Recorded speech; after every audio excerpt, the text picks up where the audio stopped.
Hello everybody. आज हम एक इम्पॉर्टेंट कॉन्सेप्ट पढ़ेंगे। मतलब कि जैसे कि आयोनाइजेशन, एंथैल्पी और इलेक्ट्रोनेगेटिविटी, ये दोनों होती क्या हैं। अक्सर बच्चों को ये पता ही नहीं होता कि आयोनाइजेशन एंथैल्पी और ये इलेक्ट्रोनेगेटिविटी, ये दो चीज़ हैं क्या।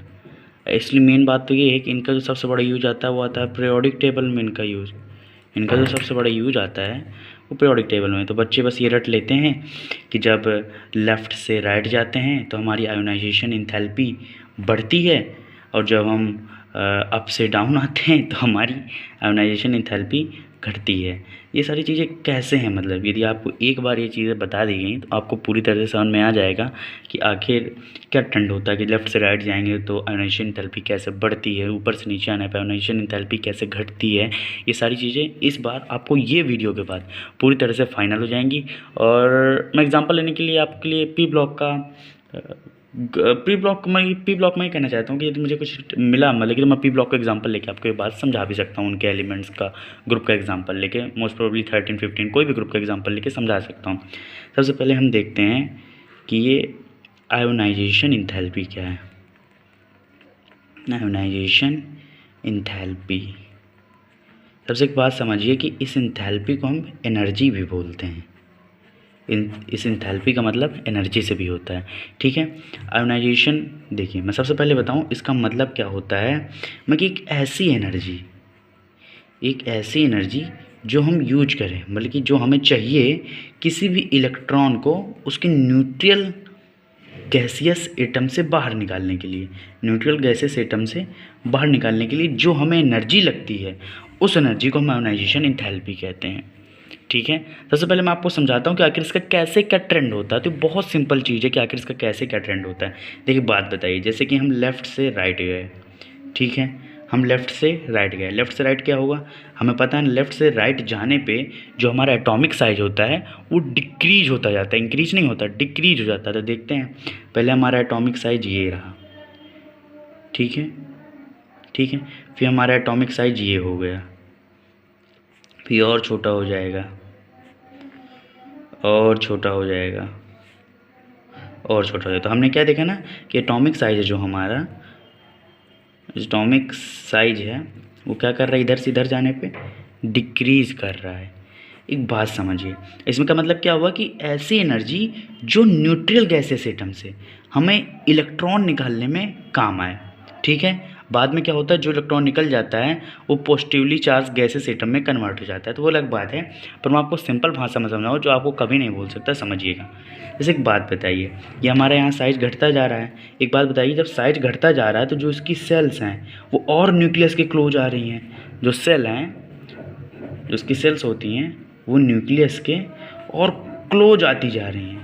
जो सेल्स हैं वो न्यूक्लियस के और क्लोज आती जाती हैं। ये बताइए, जब सेल न्यूक्लियस के क्लोज आती जाएंगी तो जो लास्ट सेल में जो वैलेंस इलेक्ट्रॉन होते हैं वो भी क्लोज आ जाएंगे।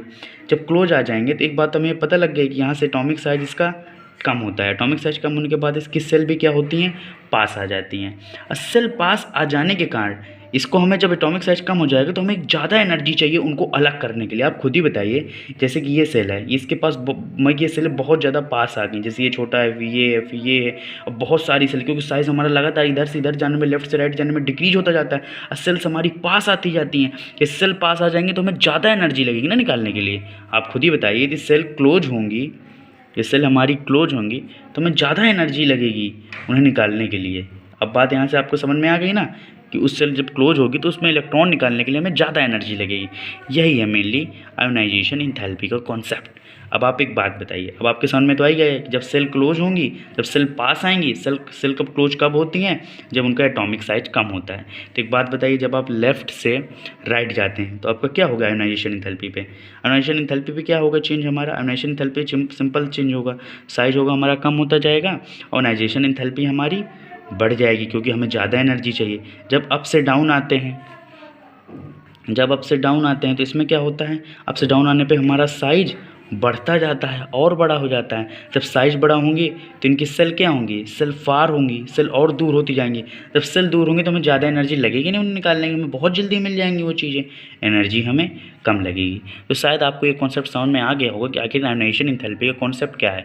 लेफ्ट से राइट जाते हैं तो हमारी सेल पास आती हैं, यदि सेल पास आती हैं तो आयोनाइजेशन एंथैल्पी हमारी ज़्यादा होती है, मतलब कि एनर्जी ज़्यादा लगती है निकालने पे। अप से डाउन आते हैं तो क्या होता है, हमें मतलब कि सेल दूर जाती हैं, दूर दूर तो हो जाती हैं, जैसे इतनी दूर हो जाती हैं, तो उसके लिए हमें एनर्जी कम लगती है क्योंकि बहुत पास होती हैं। ये कॉन्सेप्ट हुआ आयोनाइजेशन एंथैल्पी का। अब मैं आपको बताता हूँ दूसरा कॉन्सेप्ट जो है इलेक्ट्रोनेगेटिविटी का। एक ये कॉन्सेप्ट भी है। ये दो चीज़ें हैं ना जो बच्चे बहुत कंफ्यूज होते हैं, आखिर क्या, बस इतना बता देते हैं कि लेफ़्ट से राइट जाना है, ये हो जाएगा।